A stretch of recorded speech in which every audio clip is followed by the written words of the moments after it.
Então, hoje, nós vamos continuar com essa questão da teologia de missão e com esse sentido de fundação de igrejas, de implantar igrejas. E eu quero deixar hoje um vínculo bem forte entre essa teologia e umas ideias que nós podemos usar na prática. Então, para começar hoje, eu quero contar uma pequena história para nós. Eu falei ontem, ou antes de ontem, que eu cheguei aqui no Brasil em 95 para morar. E quando chegamos aqui, eu e minha esposa, quando chegamos aqui, então a gente tinha o grande prazer de morar junto com outro casal. Na época, nem a gente, nem esse outro casal tinham filhos. Então era só nós dois casais. E eles moraram num quarto do apartamento, a gente no outro quarto do apartamento. E a gente passou um bom tempo junto. E depois de um tempo eles se mudaram lá para Manaus. A gente estava em Santarém naquela época. Então, aí passou um tempo e eu e minha esposa, nós planejamos uma viagem para voltar para os Estados Unidos. Então, naquela época, a gente estava aqui já talvez 2 anos e pouco. Hein? E passamos por Manaus, encontramos com nossos amigos, eles nos hospedaram lá. E meu amigo lá, ele falou, acho que uns de vocês devem conhecer ele. Mas vou deixar fora esses nomes. Mas ele falou para mim, vamos lá, eu quero que você pregue em minha igreja. Então, tudo bem, eu vou lá. Falei, quanto tempo eu culto? Ele falou, não, você prega, fica à vontade. Eu falei, mas normalmente quanto tempo alguém prega? 1h30. Talvez até um pouco mais. Sinta à vontade, se você quer falar mais, pode falar mais. Eu falei, meu Deus, eu falei para minha esposa, meu Deus, o que eu vou fazer agora? Agora estou em boca. Então, vocês têm essa expressão? Está em boca. Não. Agora o bicho pegou. Agora sim. Então, aí... Então, eu estava naquele local, pensei, o que eu vou falar por 1h30? E eu comecei a pregar, meu irmão. Aí estava maior que isso aqui, gente. Estava cheio de gente. Aí eu pregando. Rapaz, aí chegou 1h e pouco. Aí estava no limite do meu vocabulário. Não tinha nenhuma palavra mais para falar, meu irmão. No limite, porque estava lá há pouco tempo ainda. Eu olhei assim, os pastores sentados aqui atrás, olhei, e meu amigo assim, vai lá, tá bem. E aí virei aí para o povo, aí eu falei mais um pouco. Eu olhei de novo, ele fez assim, tudo bem. Rapaz, 1h20, esgatou, não tinha nenhuma palavra mais aí. Eu falei, então aí eu vou concluir com isso. Aí eu me sentei. Aí meu amigo, pastor, ele se levantou e ele deu mais 20 minutos só para terminar a pregação. Só para fechar o culto, hein? Então, foi muita graça. Eu sentei ao lado da minha esposa lá e ele olhou. A gente não estava rindo lá em cima do altar, hein? Mas aí por dentro a gente sabia. Num certo sentido, estava muita graça. Muita graça mesmo, muito engraçado, porque a vontade não faltou, hein? Mas a questão de entendimento, isso que faltou. Então, isso que eu quero compartilhar conosco hoje. Porque em questão de fundar, de implantar uma igreja, muitas vezes a vontade não falta. Eu quero, eu vou fazer isso, eu vou enfrentar. Mas a questão é de entendimento. Aquilo que nós devemos fazer, porque aí, como eu falei, já fundamos várias igrejas. E eu e nós lá, nossa equipe, a gente falava assim, uma coisa muito importante é perseverança. Porém, não adianta aí a perseverança nas coisas erradas, nos princípios errados. Então, a gente quer compartilhar umas coisas que nós podemos ter essa orientação, essas dicas, justamente nesse sentido. Então, vamos lá. Quando nós falamos sobre a teologia, o que em verdade nós estamos contando? Como entendemos Deus e seu caráter? E como entendemos a aplicação dos princípios na implantação das igrejas? Então, é muito importante que nós podemos fazer esse vínculo entre essas duas ideias, porque estamos falando sobre uma teologia de missão, e nós estamos falando na missão justamente como alguém que sai para ganhar as pessoas e juntar essas pessoas para formar uma igreja. Então, é muito importante esse conceito, porque a gente não está falando no sentido de missão para fora do país, ou missão que não tem a finalidade de formar uma igreja, porque tem outras missões, outros tipos de missões. Então, nós estamos pensando nesse rumo, que nós podemos ver esses princípios e entender desse ensinamento aí do Antigo Testamento, justamente esses princípios. Então, isso é importante para nós. Então, quando eu era mais jovem, porque eu sou jovem ainda, eu fui para começar uma igreja. Então, eu fui lá, uma pequena equipe, e nós começamos com um grupo em nossa casa.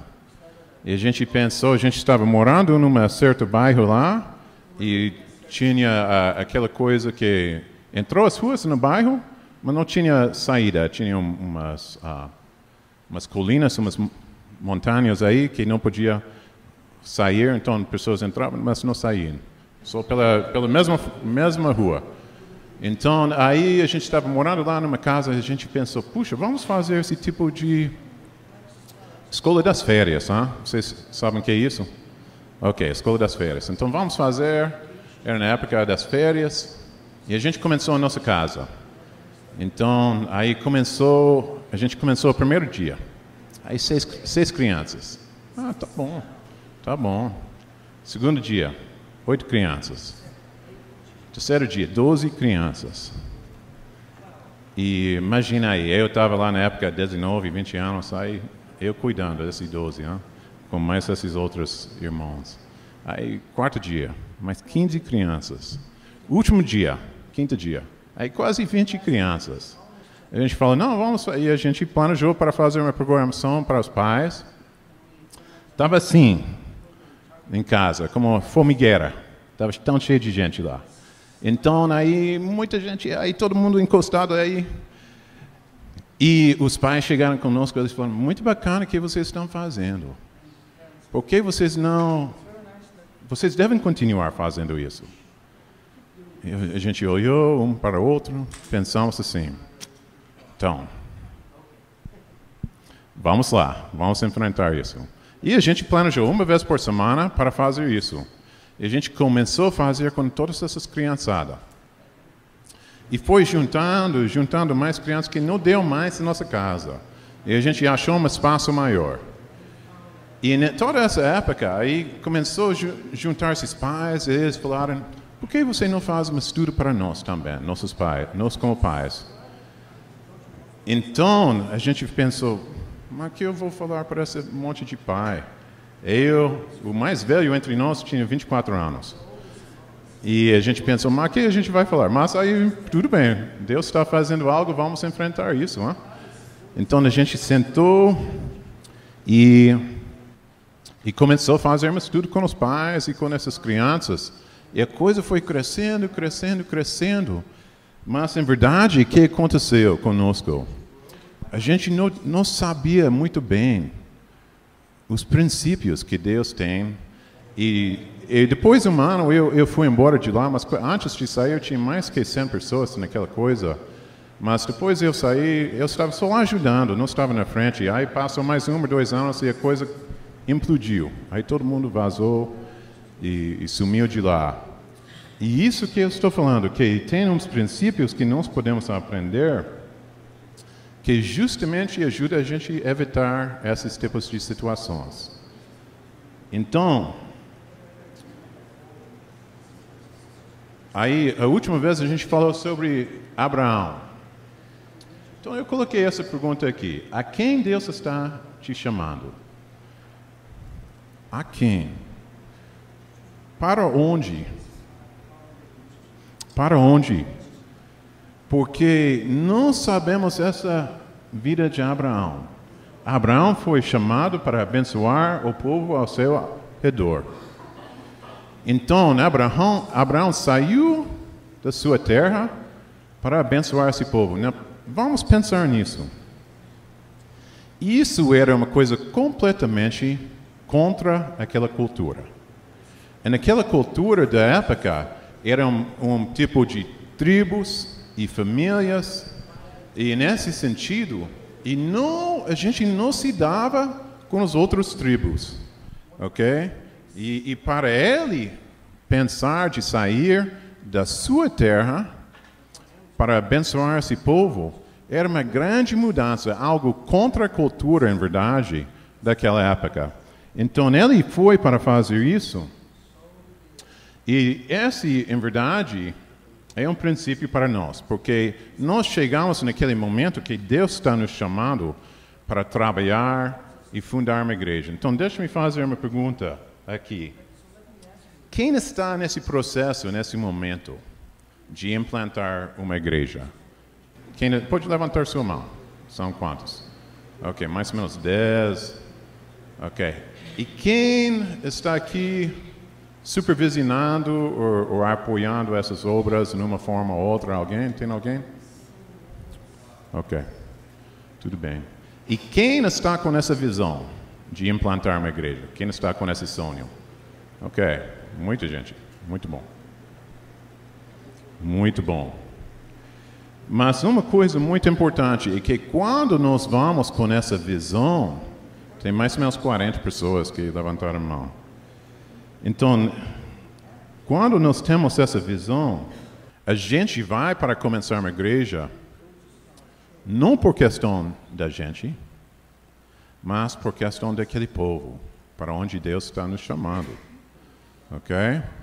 E isso é muito importante, porque se a gente preocupa muito conosco mesmo, muito difícil para a coisa ir para frente. É muito difícil. Deus está nos chamando que nós podemos ministrar a um povo, que nós podemos fazer algo na vida daquele povo, ou na vida de umas pessoas, que não está acontecendo, algo novo. Então, essa palavra de abençoar é uma palavra na hebraica que a gente conhece aqui, porque usa muito no português também, shalom. Shalom.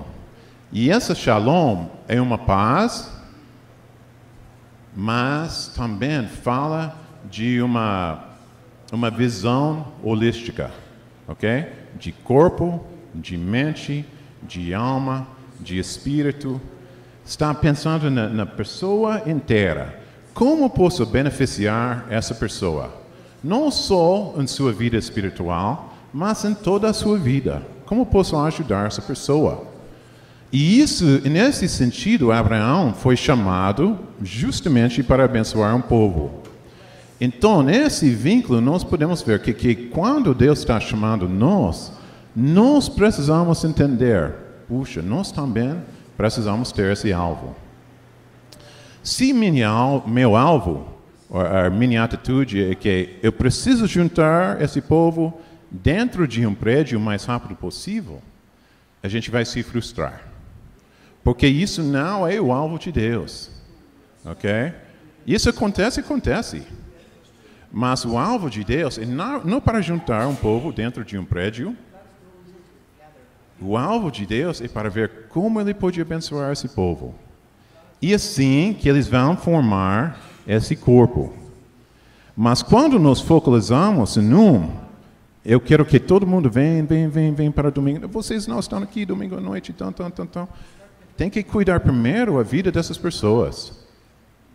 Tem que amá-los.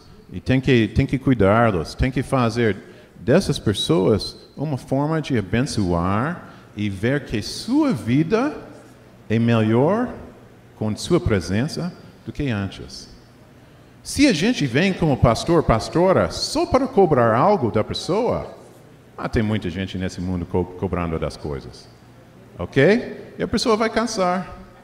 A pessoa vai perder a visão, vai pensar, puxa, eu não quero ser crente não. Crente duro. Não, isso não quer dizer que não tem hora para corrigir. Ok? Claro que sim. Mas estou falando que eles precisam entender que nós estamos ao lado deles justamente para ver que sua vida vai melhorar. E isso é muito importante, porque Abraão, quando ele saiu, Deus ele deu essa palavra para Abraão. Você vai lá e vai abençoar. Isso é o alvo. Então,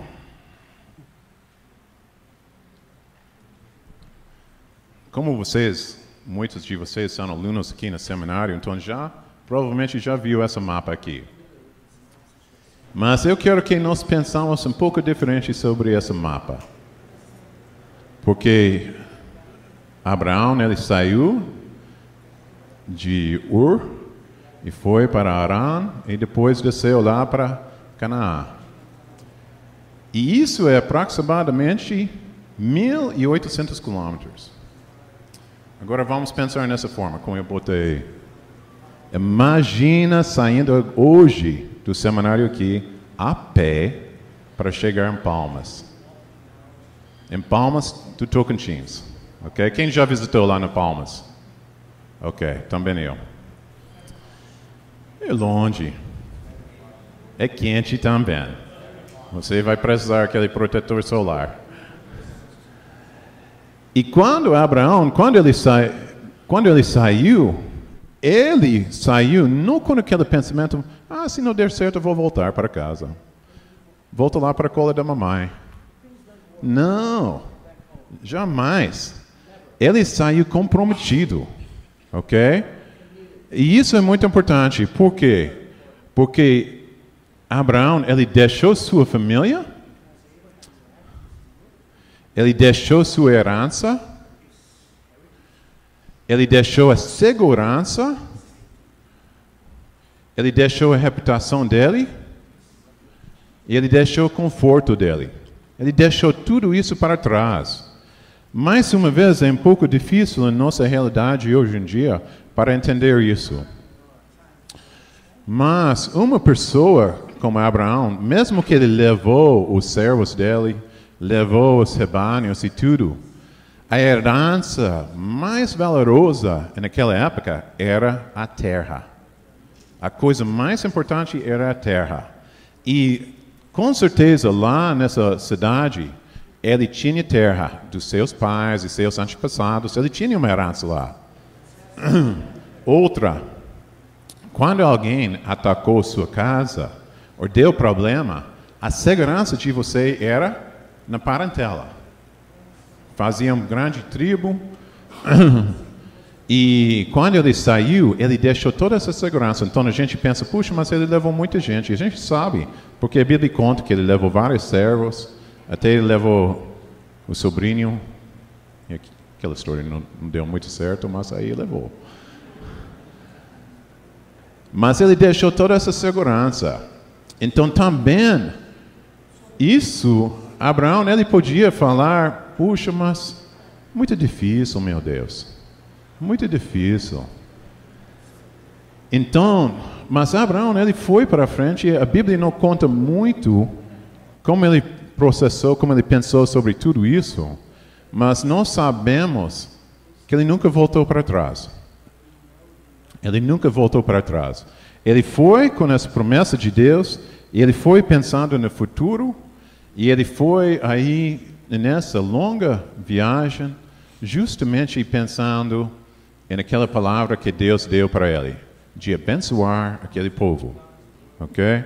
E isso é algo importante, porque quando nós saímos para fundar uma igreja, quando nós vamos sair e ter essa visão, também a gente tem que ter um compromisso. Que eu tenho compromisso de andar nisso. Por quê? Porque Deus está chamando. Porque Deus, sim, sua igreja, seu pastor, seu bispo vai enviar você, sim. Tudo isso vai acontecer. Mas no fundo, é questão de Deus. É uma questão de Deus. Igual a Abraão. Então, com certeza, antes de sair, ele conversou. Até a Bíblia conta que o pai dele andou com ele até Arão, e lá o pai dele faleceu. Então, a gente, como eu falei, a Bíblia não dá muita explicação dessa história, mas nós sabemos que houve um tipo de conversa, houve um tipo de entendimento, mas no fundo, ele estava contando com Deus. E isso para nós é muito importante. Por quê? Porque quando a gente começa a olhar para trás, aí vai dar problema para nós. Isso vai complicar. Então, a mudança de contexto da época de Abraão para a nossa época agora. Então, Abraão, naquele contexto, era muito definido pela questão de geografia, nacionalidade, os tribos, como a gente falou. Naquela época ainda não estava bem formado as nações, como hoje em dia. Mas isso era o contexto de Abraão. Para nós, esse contexto de classe social, econômico, talvez questão de educação ou formação, e a gente vai fazer uma viagem ou vai fundar uma igreja e nós vamos atravessar essas barreiras. Então, para Abraão, aí ele atravessou um deserto. E ele estava muito longe de casa. Talvez por uns de nós, a gente vai para implantar uma igreja e não vai ficar tão longe de casa. Talvez 50 quilômetros, talvez 100. Mas a distância, na realidade, pode ser muito grande. E nós, eu fiz esse desenhozinho aqui. Aí vamos sair da nossa igreja. Aqui o plantador. Aí vai para esse povo, hein? Parece um povo em greve. Um povo em greve, hein? Gostoso. Porque quando nós chegamos com um povo novo, muitas vezes, como a gente acha aquele povo? Chato. Vou confessar para nós. Chato. Por quê?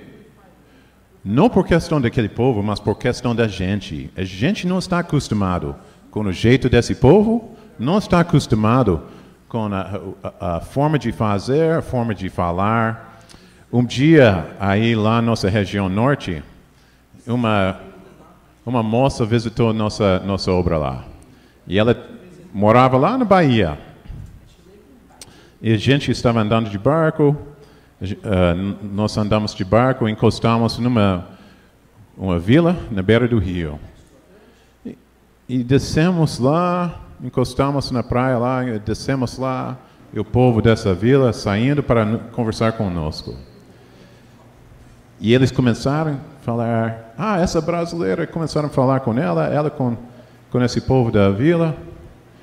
E depois, aí, uns minutos, ela virou para mim e ela falou, eles falam português, também eu falo português, mas nem entendi nada do outro.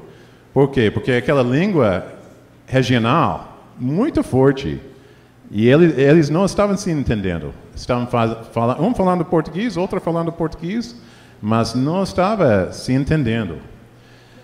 E muitas vezes, quando a gente vai para começar uma nova obra, é assim, mesmo que fica próximo, porque eles têm costumes, eles têm uma forma de agir e de fazer as coisas que está, para nós, uma forma estranha.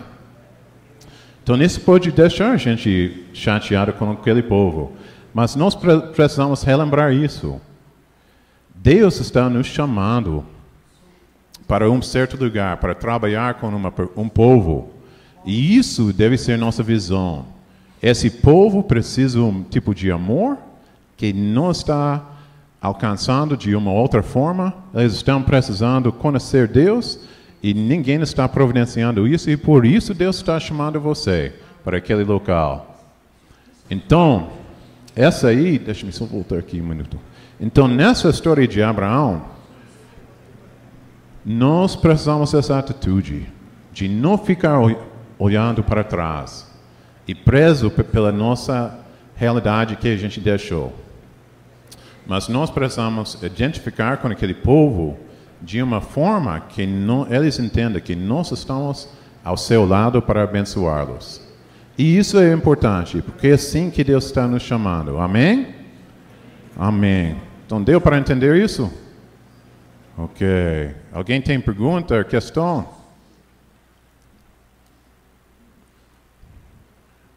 Você destacou o aspecto familiar dessa jornada de Abraão. Nós não sabemos como foi a conversa na mesa do jantar.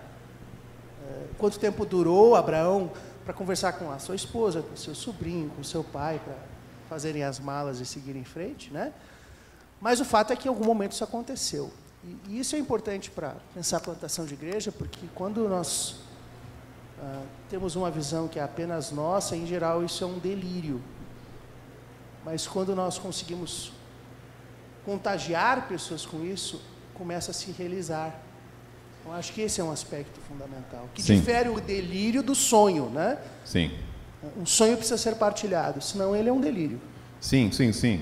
Isso é muito importante, porque isso não vira uma coisa individual, porque qualquer um que vai começar, eu quero esclarecer esse ponto, alguém vai implantar uma igreja, você não fica de cabeça dura. Vou na frente de qualquer jeito. Não, Deus colocou muita gente ao nosso redor para dar conselho, para nos ajudar naquele processo. E isso também é muito, muito importante para entender isso. Mas, no fundo, nós estamos dependendo de nosso Deus. Ok? Então, amém. Amém. Obrigado, meu irmão. Então, vamos lá. Vamos falar um pouco sobre os Salmos, Davi e o povo de Israel. E é muito interessante que quando abrimos no livro de Salmos, esse livro fala mais, quase 200 vezes, melhor falar assim, quase 200 vezes, sobre alcançando as nações. Okay? Quase 200 versículos ou referências sobre alcançando as nações. Então, Davi, ele escreveu a maioria desses salmos e também nós entendemos que ele estava dando essa palavra para o povo de Israel. Então, eu só vou ler esse salmo aqui, Salmo 67. E vamos usar isso como um exemplo. Que Deus tenha misericórdia de nós e nos abençoe e faça resplandecer o seu rosto sobre nós, para que sejam conhecidos na terra os teus caminhos, ó Deus, a tua salvação entre todas as nações. Louvem-te os povos, ó Deus, louvem-te todos os povos. Exaltam e cantam de alegria as nações, pois governas os povos com justiça e guias as nações na terra. Louvem-te os povos, ó Deus, louvem-te todos os povos, que a terra dê a sua colheita, e Deus, o nosso Deus, nos abençoe. Que Deus nos abençoe e o temem todos os confins da terra. Então, eu coloquei essa pergunta para nós. Como Deus tem mostrado misericórdia ou bênção na sua vida? Então, Ele está incentivando esse povo. Davi está escrevendo isso justamente que o povo pode entender a obrigação que eles têm. E eu quero contar deixa-me falar um pouco aqui. Aí, em nossa vida, nossa moradia aqui no Brasil, a gente morava numa casa e numa rua sem bico. Mas naquela rua mesmo tinha mais ou menos, se me lembro bem, 12 ou 15 casas. E nós começamos a falar com nossos vizinhos. Mas como falamos com nossos vizinhos? A gente começou a pregar para eles? Não. A gente começou a contar como estava tão gostoso nossa igreja, como a gente se divertia muito lá com o povo da nossa igreja, como Deus estava fazendo as coisas em nossas vidas, como quando a gente contou a história, porque a gente estava morando lá, que quando meu filho nasceu, ele quase morreu e oramos, e Deus ele salvou a sua vida. A gente contou para nossos vizinhos. A gente fazia aniversário para, você vai ter um aniversário? Então vamos fazer um aniversário, vamos fazer um bolo, vamos celebrar aqui junto. E o que aconteceu com nossos vizinhos?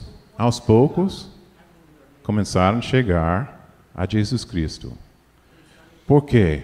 Porque a gente estava contando sobre a misericórdia e as bênçãos de Deus. E eles começaram, puxa, eles têm algo que eu quero. Eu não tenho isso na minha vida. Então, uma certa menina lá, que era nossa vizinha. E quando chegamos para a nossa casa lá, quando mudamos para lá, ela tinha talvez 20 anos. 19, 20 anos. Eu vou usar o nome de Maria. Maria tá grávida. Maria está grávida? E aí a gente comprou as coisinhas para ela. Tá bom. Ela ganhou neném. Lindinha. Aí passou um ano. Maria está grávida. Mas Maria, cadê esse homem? Não, outro homem agora. Então tudo bem. E aí ainda a gente deu uma pequena ajuda para ela, comprando um leite em pó, umas coisinhas, fralda e tudo, essas coisas assim. Passou mais um ano. Maria está grávida. É? Tudo bem. É o primeiro pai do primeiro filho e pai do segundo filho. Não, é outro homem ainda. É? Então tudo bem. Mas da mesma forma, aí a gente amou ela. E depois de um tempo, aí a gente foi, e ela foi se aproximando da gente, E ela percebeu, mas aí, eles sabem que minha vida está toda enrolada, mas eles, eu uso essa expressão, vida enrolada, então. Mas da mesma forma, eles me aceitam, eles conversam comigo, dão conselho, dão amor, e depois de um tempo, aí ele chegou, começou a frequentar a igreja e converteu. E hoje em dia, essa mesma mulher, ela chama dos meus filhos como se fossem filhos dela, e ela me chama de pai, entendeu? Mas tudo isso foi um processo de contar para ela, e de amar ela, e de falar como Deus está agindo em nossas vidas.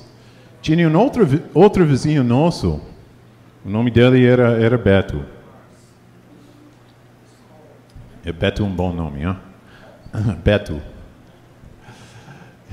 Então, esse Beto, aí eu sempre ia lá com ele. E ele tinha uma vida muito difícil. Ele era um garimpeiro, mas aquela forma que ele trabalhava lá dentro do garimpo. Sabe o que é isso, garimpo? Yes. E aí, mas era muita exploração, porque ele tinha que comprar as coisas lá dentro, e o preço que eles cobraram não era um preço justo, então ele estava trabalhando direto e nunca voltando para casa com nada. Estava muito ruim, e também ele estava viciado na bebida. Mas eu chegava direto, aí falava com ele, abraçava ele, conversava, contava as coisas para ele. E um certo dia cheguei com ele e falei, convidei ele para a igreja. Ele já tinha ido uma ou duas vezes, mas aí, essa vez eu falei, vamos lá hoje. Por quê? Porque é virada do ano, a gente vai matar um boi, vamos fazer um churrasco. Aí, isso, ok. Aí vai ter uma música animada, e aí vamos lá. E ele ficou naquilo, eu não sei se eu vou, tal. Eu falei, bora, Beto, vamos lá. Ok, vou, tudo bem. Enfim, ele levou a família. E fizemos o culto lá, Aí, porque tem que fazer o primeiro culto e depois comida, não é? E aí ele foi na frente para receber a oração, oramos nele e tal. E depois aí comemos tal e tudo, e todo mundo voltou para casa, 2 ou 3 da madrugada, tá bom. Aí depois, passou um tempo, ele falou para mim uma coisa. Ele falou, pastor, você sabe de uma coisa? Naquela noite vocês oraram por mim, nunca mais eu tinha nem vontade de tomar nada. Entendeu? Não tinha nem vontade de tomar nada mais. Mas tudo isso levou um processo. Contando para ele como Deus está agindo em nossas vidas, como nós podemos ver os benefícios de Deus em nossas vidas, como oramos, estamos vendo as respostas de oração. Por quê?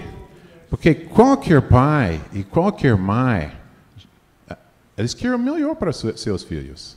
Mas eles não querem alguém que chegue e fale, não, mas não faça isso, tem que fazer aquilo, tal, você vai para o inferno. Isso vai estranhar a pessoa. Então, nós podemos ver aqui que Davi, ele fala uma coisa para o povo, e ele está dizendo, não ensina para eles que...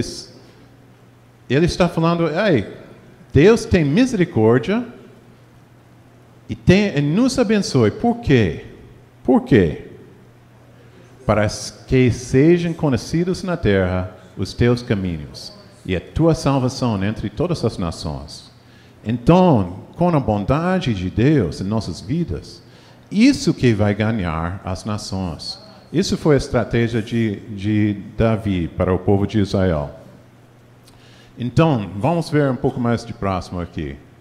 Ele falou exatamente isso que eu acabei de falar. Nos abençoe para que seja conhecida a tua salvação entre as nações. A segunda ponto aqui, esse Salmo 67 realmente combina a bênção de Arão em Números 6 e a promessa de Abraão, que a gente já terminamos de falar em Gênesis 12. E aí ele simplesmente muda do singular de você para o plural de nós. Então, Davi está falando aqui que as bênçãos que Israel vai ter, na verdade, são bênçãos para ser compartilhado com todas as nações. E isso é um ponto muito importante. Ok? Eu vou voltar para esse ponto depois. Mas eles receberam bênção para ser uma bênção. Então, em nossa realidade, nós precisamos entender isso.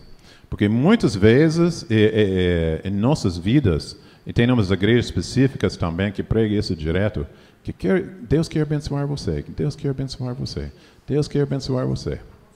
Aí a gente ora nesse jeito. Deus me abençoe com um emprego, Deus me abençoe tal assim, Deus me abençoe com um carro novo, me abençoe com uma moto. Ok, tudo bem.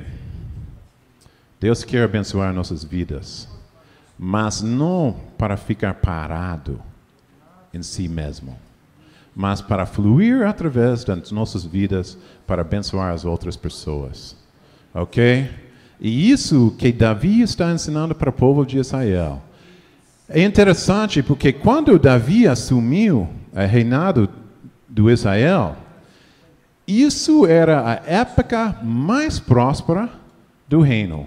E logo em seguida chegou o seu filho Salomão e era mais próspero ainda. Então, a época, quando ele falou isso, era a época melhor até aquele momento na vida daquela nação. Não tinha nada melhor do que aquele momento. Aí fala que Davi, ele quietou todos os seus inimigos da nação. Aí ele estava chegando as riquezas para a nação. Então, foi uma época muito, muito boa para uma nação que estava perseguida por séculos, nas épocas de juízes. E ele estava falando, isso não é para nós. É para ver a bondade de Deus, para mostrar a bondade de Deus, que o povo pode ver que Deus é real, que Deus é bom. Então, também isso aplica para nós, em nossa realidade.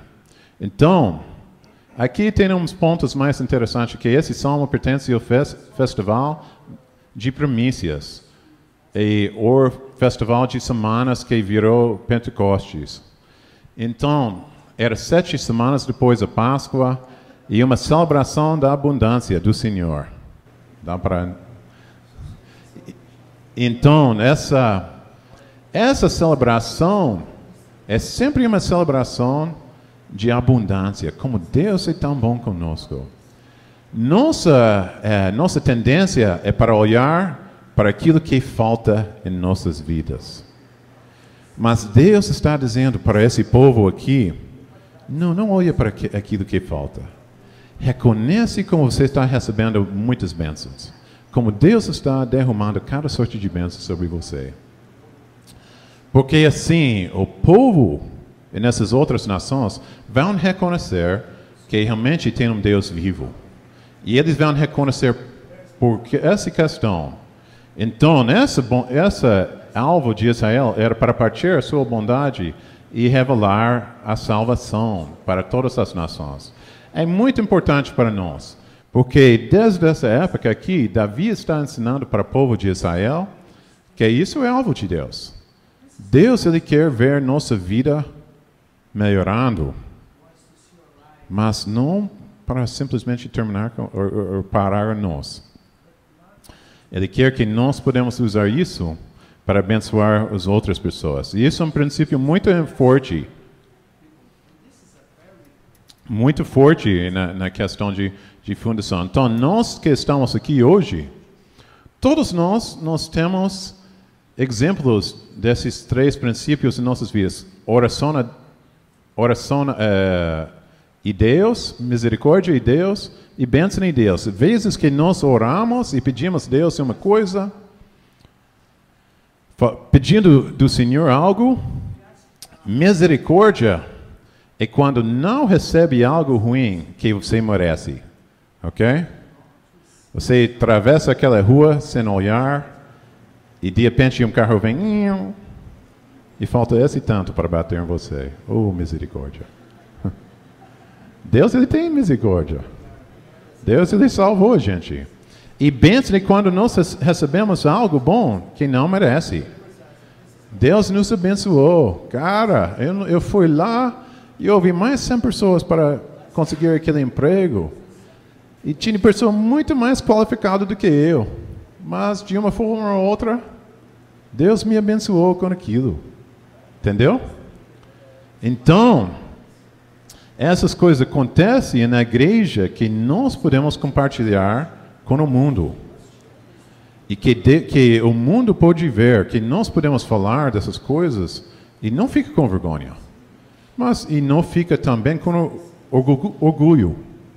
Mas fala que eu estava nessa situação, eu falei com meu Deus e Ele fez tal coisa. Então, eu estou muito feliz que eu servo um Deus assim. Eu já vi isso funcionando na minha vida. E na vida de alguém que quer plantar a igreja é muito importante. Porque a pessoa vai chegar, e eles não vão falar isso, mas eles vão pensar, puxa, por que eu devo crer nesse Deus dessa pessoa? O que esse Deus vai fazer? Então, Deus, Ele quer que nós podemos reconhecer sua bondade em todos esses sentidos e partir isso com o mundo. Não numa forma estranha, mas numa forma normal. Que nós podemos ver Deus agindo e fazendo as coisas na vida do coração das pessoas. Tocando seus corações. Por quê? Porque nós sabemos que o Espírito Santo está solto aqui nesse mundo. E um motivo da presença do Espírito Santo nesse mundo é para convencer o mundo dos seus pecados. E convencer o mundo. Então, isso tem 2 partes, que nós vamos falar e também o Espírito Santo vai agir. Então é muito importante. Mas como isso acontece? Deixa-me contar aqui.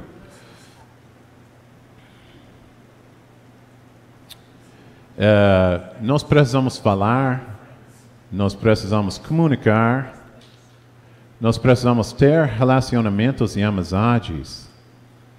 Então, pensa em si mesmo. Com quem eu tenho relacionamento fora da igreja? Com quem? Será que eu tenho amizades ou relacionamentos com pessoas fora da igreja?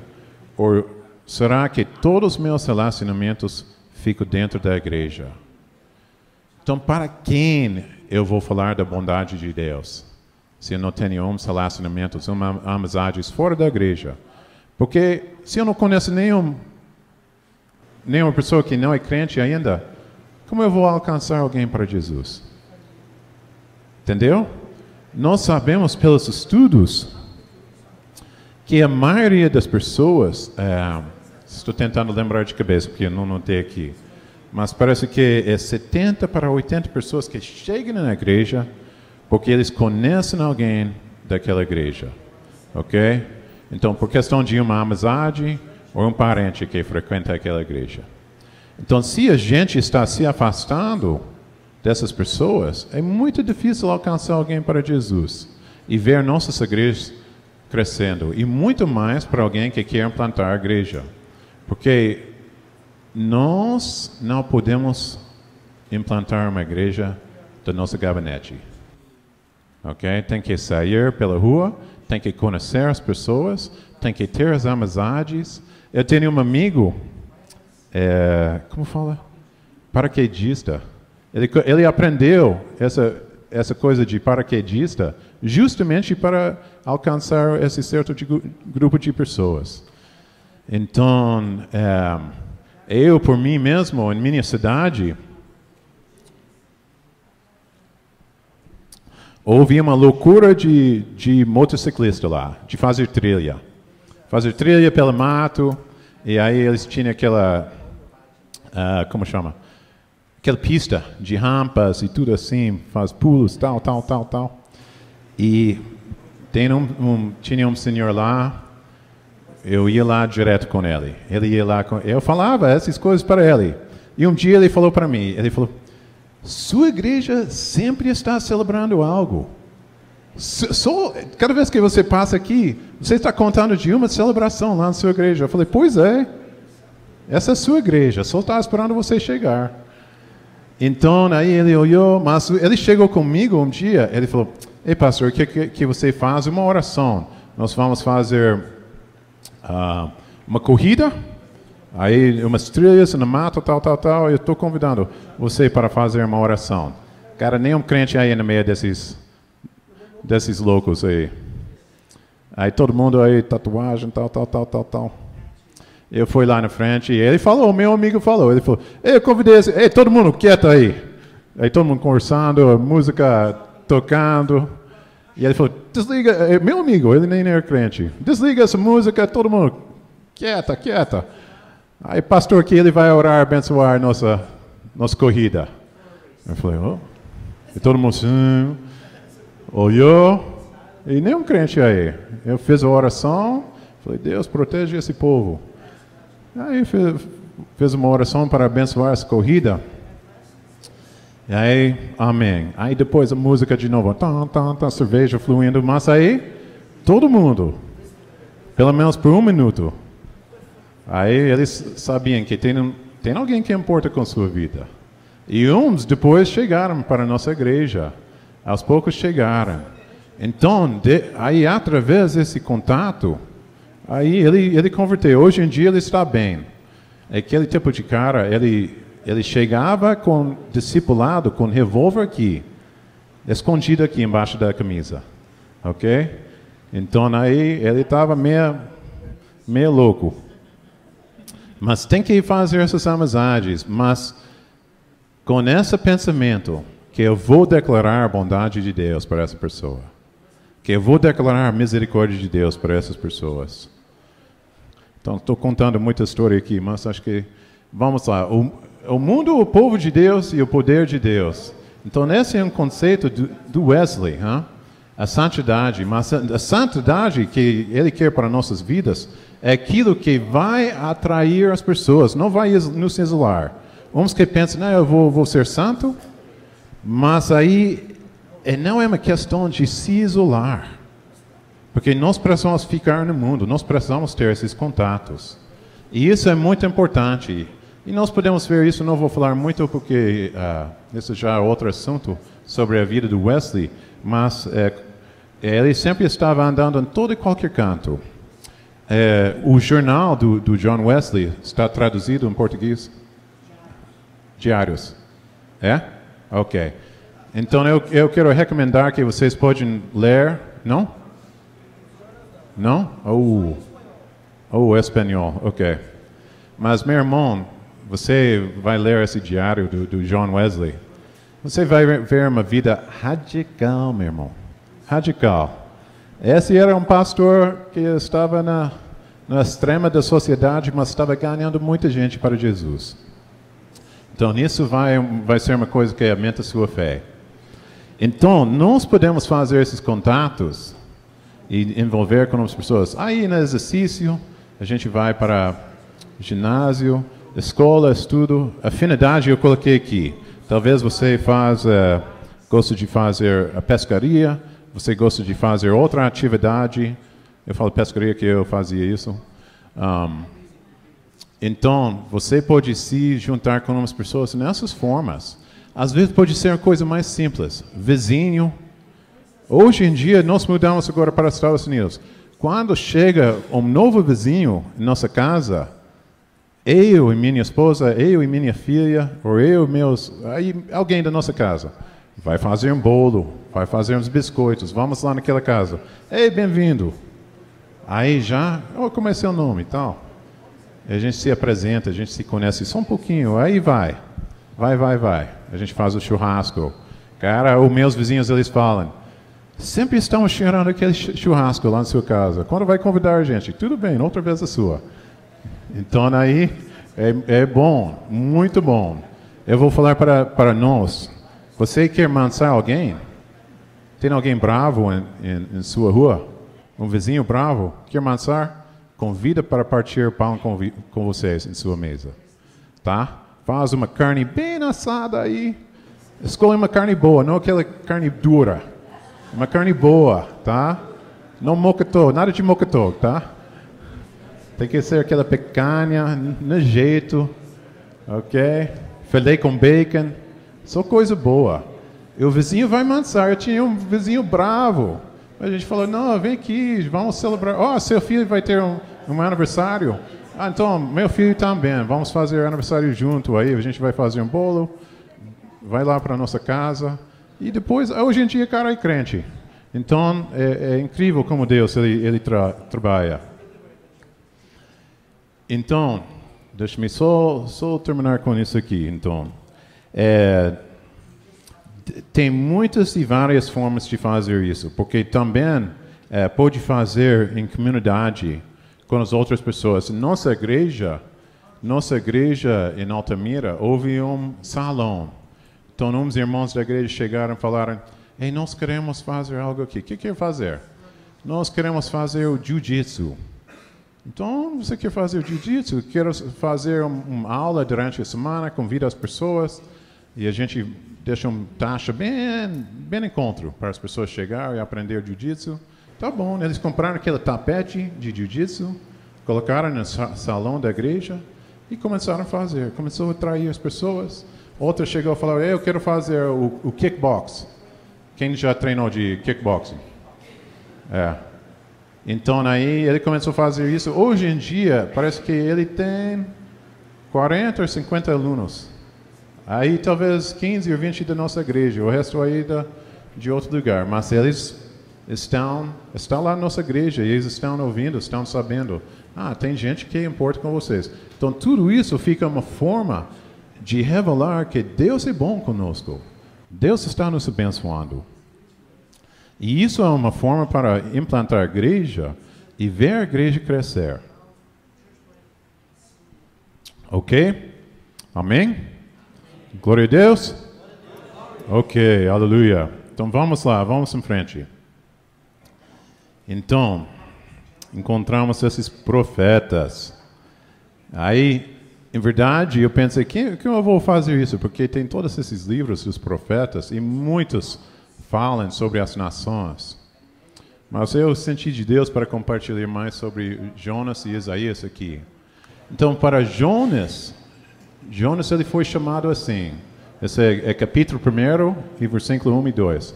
A palavra do Senhor veio a Jonas, filho de Amittai, com esta ordem: vai depressa à grande cidade de Nínive e pregue contra ela, porque a sua maldade subiu até a minha presença. Tá bom. Então, eu coloquei aqui umas formas que estamos chamados.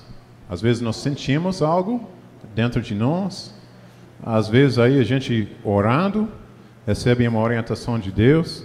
Às vezes ouvimos algo de Deus, como fala aqui, que Deus ele falou com ele. E às vezes vemos algo. Então, né, tudo isso pode acontecer para Deus falar conosco.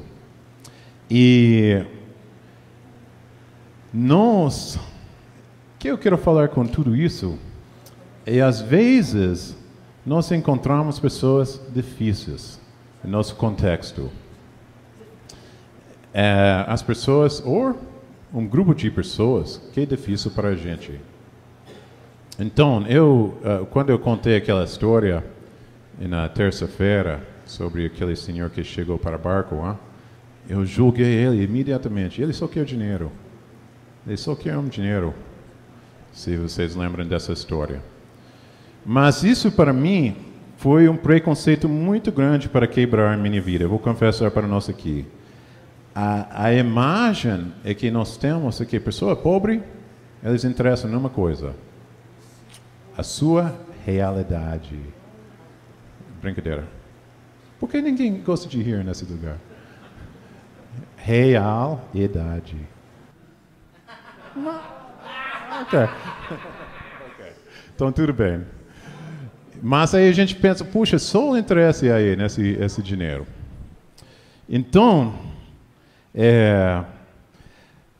eu comecei, eu estava muito com essa ideia em minha mente também, quando eu cheguei no Brasil do início.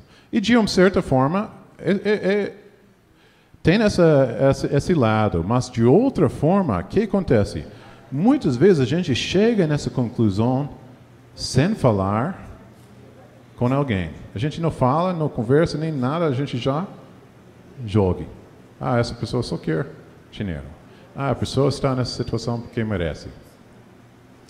Mas como eu comecei a quebrar esse preconceito na minha vida, aí tinha as pessoas em nossa realidade, nossa redor aí, eu comecei a visitar elas.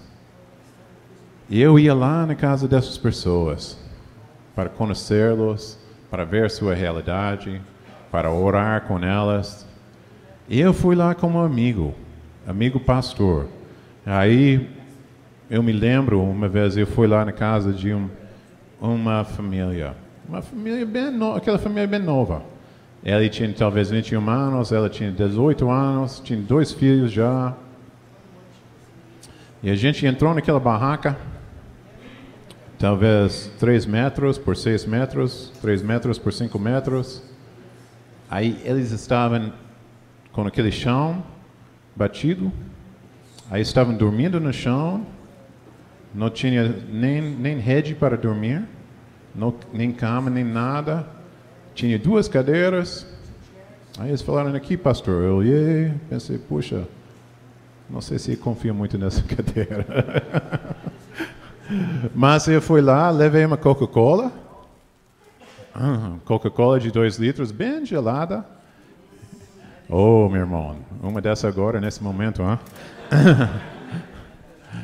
E eu sentei lá, e eles ficaram assim, os olhos deles ficaram assim. Por quê?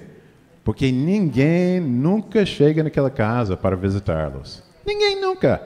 Entendeu? E muito menos alguém que eles pensam, americano, todo americano é rico, não é? Vocês sabem disso, Já rolou muito essa conversa aqui. Então eles pensam, não, então eles ficaram assim, mas eles ficaram tão felizes. E o que aconteceu? Aí a gente conversou, orei por eles, porque eles estavam desempregados muito tempo. E aquela coisa de precisar trabalhar, e só fazendo bico de trabalhar um dia sim, 3 dias não, e mais 2 dias, e aquela coisa. E a gente orou Aí passou uma semana, 2 semanas, apareci de novo lá na casa deles. Eu trouxe aqui uns pão de queijo para nós comer junto.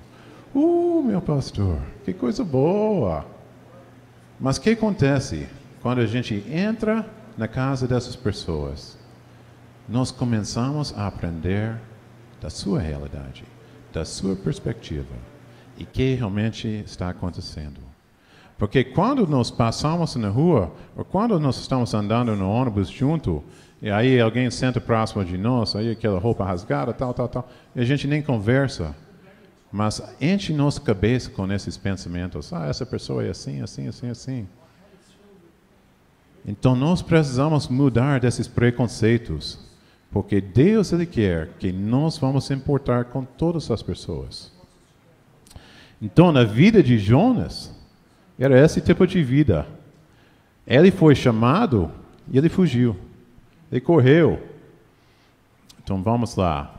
Então eu quero ver agora essa de Isaías para nós. E é muito interessante isso. Porque Isaías fala sobre o servo. E fala em vários lugares, mas eu só botei esses 2 versículos aqui para nós. E nós podemos entender umas coisas quando fala sobre o servo. Vou ler isso e depois eu vou explicar um pouco. Eu, o Senhor, o chamei para a justiça. Segurei firme a sua mão. Eu o guardarei e farei de você, meu servo, um mediador para o povo e uma luz para os gentios. E 49:6 fala assim, ele diz, para você é coisa pequena demais ser meu servo, para restaurar as tribos de Jacó e trazer de volta aqueles de Israel que eu guardei. Também farei de você uma luz para os gentios, para que você leve a minha salvação até os confins da terra. Então, isso é uma coisa interessante. Deixa-me só voltar aqui um minuto. Porque ele começa a usar essa expressão em Isaías de meu servo, meu servo, meu servo. E nesses capítulos de Isaías encontramos mais ou menos, se não me engano, 12 a 15 vezes esse termo de meu servo. Mas Isaías vai trocando essa frase. A referência do povo de Israel e referência da Messias. Referência do povo de Israel e referência a Messias. E é interessante isso, porque isso já dá um pensamento, está fugindo de mim aquela palavra certa, mas aí está dando uma ótica futura que realmente, quando o Messias vem, ele não vem para trabalhar sozinho, mas ele vem para juntar um povo, juntar uma igreja, para somar com ele, juntar um povo para trabalhar junto. Então vamos lá.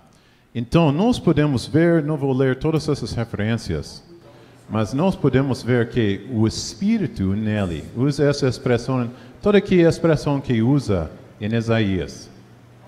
E nós podemos que o Antigo realmente dá uma noção que vai acontecer no Novo Testamento. Mas em Mateus 3 nós vemos que o Espírito desceu sobre Jesus Cristo. Em Lucas 24, vocês esperam para o Espírito Santo descer sobre vocês. É a mesma coisa. E esse é o mesmo sentido que ele está falando como Messias e Israel. Aí traz justiça. Ou seja, no Novo Testamento é referido ao reino de Deus. Então, Salmo 89 fala assim, que o reino é feito de justiça e retidão. E também em Romanos 14 nós vemos que o reino de Deus é uma justiça e não é feita daquela comida nem aquilo que a gente bebe, mas realmente vem a justiça de Deus. Então essas coisas são aquilo que Deus está chamando, né, na realidade na vida de Jesus Cristo, mas também na vida da igreja. E isso funciona também, ele usa essa frase de mediador do povo. Então nós encontramos isso em 1 Timóteo 2. Só tem um mediador, que é Jesus Cristo. Mas também fala em 1 Coríntios 5, vocês foram chamados através de nós. Ele está falando para aquele povo que eles foram os mediadores para aquele povo. Então, um papel duplo que nós estamos encontrando. Então, isso é muito importante, porque nós vemos que Isaías estava falando para a nação, mas estava falando profeticamente sobre o Messias. É interessante esse sentido, por quê? Porque muitas vezes nós gostamos de pensar, não, deixa para Deus fazer isso. Deixa para Deus, mas nós estamos andando junto com nosso Deus para realizar o seu plano aqui na terra. Então, usa essa expressão de uma luz, que nós encontramos em Mateus 5, e também fala, leva essa palavra até os confins da terra, que encontramos também em Atos 1, 8. Então, Isaías estava escrevendo isso profeticamente, mas estava escrevendo também para aquela realidade do povo naquele momento. Vocês precisam fazer isso. E isso para nós é importante, porque quando nós estamos vendo isso, nós reconhecemos que aquilo que vem através dos profetas é justamente uma palavra para nós realizar nossas vidas. Então, eu vou contar também, eu sempre tenho uma história, eu vou contar outra história aqui. Então, um certo dia, eu estava viajando, eu fui lá numa certa vila, muito longe. E aí eu tinha um problema lá, esqueci um cobertor, um lençol para dormir junto, para usar com a mini rede. Eu fui numa loja lá, muito distante. E eu fui lá naquela loja, eu tinha lençol lá. Eu levantei o lençol assim. Os buracos aí. Peguei outro lençol. Cheio de buraco. Aí eu olhei, 3, 4, 5, tudo cheio de buraco aí. Meu patrão, me diz uma coisa. Será que pode descontar? Eu não achei nenhum que estava sem buraco. Pode descontar isso? Ele falou, aqui os confins da terra, não tem desconto aqui. Então, é interessante isso. Essa história, eu fiquei impressionado com isso, que ele estava referindo àquela cidadezinha como os confins da terra. Mas eu pensei isso, em verdade, para nós que quer alcançar as pessoas, também não tem desconto no preço que a gente vai pagar. Nós precisamos pagar o preço e realizar esse plano. Então, vamos voltar agora para a vida de Jonas. Jonas, ele estava trabalhando, como Deus trabalha com os preconceitos nossos. Quais são nossos preconceitos que nós temos? A realidade atual é que nós temos uns preconceitos, e Jonas, ele também tinha uns preconceitos. Eu esqueci da minha Bíblia. Quem pode achar o Gálatas 3 para mim? 3, 26 até 29. Alguém acha aí? Lê em voz alta, rapidinho. Sois filhos de Deus, mediante a fé em Cristo Jesus. Porque todos quantos fostes batizados em Cristo, de Cristo vos revestistes. Ressarte não pode haver judeu nem grego, nem escravo nem liberto, nem homem nem mulher, porque todos vós sois um em Cristo Jesus. Se sois de Cristo, também sois descendentes de Abraão e herdeiros segundo a promessa. Amém. Obrigado, meu irmão. Então, quer dizer o quê? Que Jesus, ele tirou todas as divisoras entre o povo. Ele está falando que diante de Deus, diante de Jesus Cristo, todo mundo é igual. E para nós, às vezes, a gente fica preso nos nossos preconceitos. Então, em nossa realidade, primeiro na realidade de Jonas, o conceito dele era questão nacional, étnia, uma raça diferente, um povo diferente, geográfica, que ele tinha que viajar muito para chegar com aquele povo, e nós sabemos que era uma viagem de mais ou menos 700, se não me engano, 700 quilômetros, ou até um pouco mais. E isso é o preconceito dele. Esse povo não merece a palavra de Deus. Esse povo não merece. Em nossa realidade, nós ficamos nisso, que nosso contexto social, questão de educação, ou formação, questão econômica, a gente pensa, como nós somos crentes bons, a gente não pensa, esse povo não merece Deus. Mas a gente pensa aí, mas não adianta investir muito nesse povo aqui, porque eles não vão responder, a gente já sabe disso. Então a gente tem que investir nesses outros aqui, entendeu? E aí a gente já pensa em forma de justificar para deixar um certo povo fora. Então, nós precisamos enfrentar nossos preconceitos e ver onde Deus está tratando nossas vidas. Porque em nosso contexto, muitas vezes, nós temos esses preconceitos. Aí eu sei que também tem aqui para nós o preconceito de raça, tem outros preconceitos aí que nós podemos colocar. E uns de nós temos preconceitos particulares em nossas vidas, nos pensamentos. Então, como tem Jonas com nossa igreja contemporânea? Ele foi chamado para Nínive, e aí nós estamos chamados, nosso redor, nosso bairro, nossa comunidade, nossa cidade. A realidade dele era Israel, ele estava cercado com o povo de Deus. Nossa realidade é que nós estamos na igreja, cercado com o povo de Deus. A sociedade dele, que ele foi para enfrentar, uma sociedade completamente secular, com nada do conhecimento de Deus.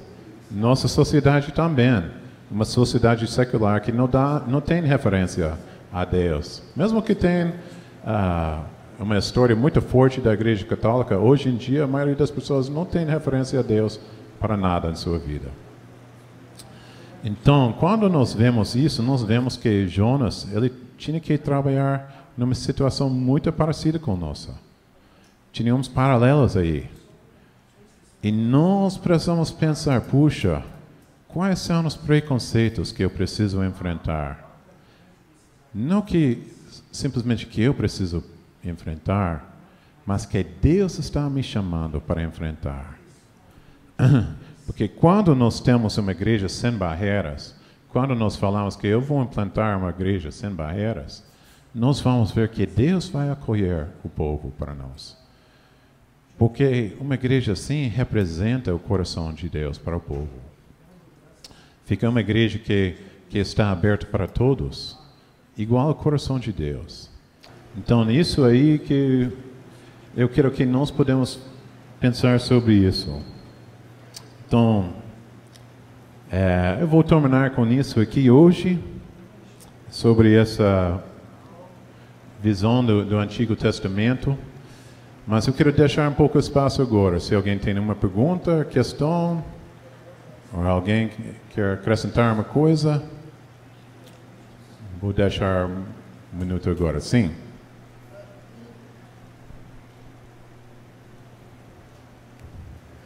No Evangelho de Mateus, quando é dito que se cumpriu essa palavra de ser luz para os gentios, é aquele outro texto, né? O povo que vivia em trevas, viu grande luz, que moravam na região da sombra da morte, resplandeceu-lhes a luz, se dá quando Jesus se muda para Cafarnaum. Ou seja, Jesus sai da sua cidade, vai para aquela aldeia de pescadores, e é isso que cumpre a profecia. Quando nós nos colocamos no caminho com Deus, muitas vezes nós estamos dando lugar para que a palavra dele se cumpra em nós e abençoe as pessoas. Amém. Obrigado, meu irmão. Tá bom. Mais alguém quer falar uma coisa? Tem pergunta? Sim. Teve uma imagem que ficou me incógnita. Cada um entendeu uma coisa aqui, então eu resolvi perguntar. Do rico e o pobre. Eu não entendi aquela imagem. Tá. Aquilo é uma lixeira, aquilo é um gasofilásio, ou o rico está recolhendo, tirando o lixo de dentro da lixeira? Não entendi. Aí ele está colocando lixo, o pobre está tirando da lixeira. Só isso. Sim. Flávio.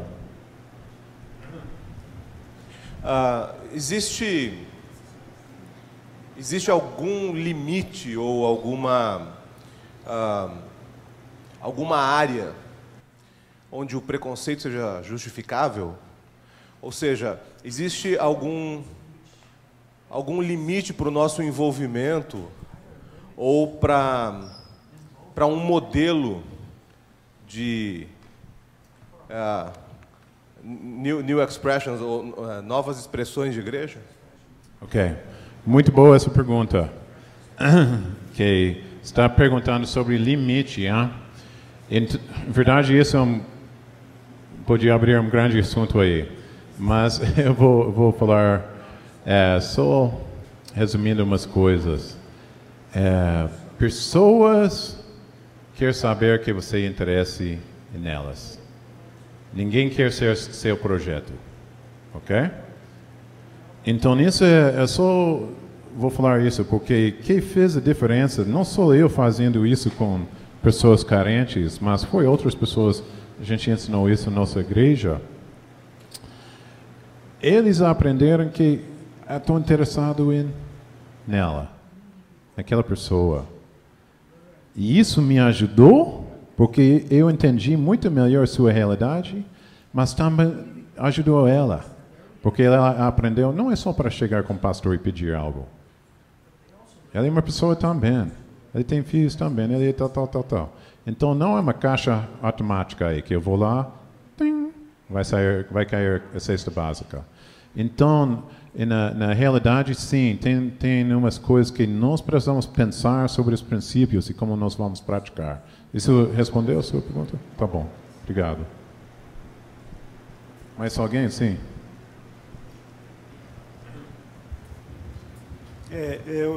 Eu percebo muito quando se fala de preconceitos, né? Aí quando fala Jonas, ele teve o preconceito que sabia que Deus ia fazer com a cidade, ele não queria que Deus salvasse a cidade, então ele sabia qual seria a resposta, né?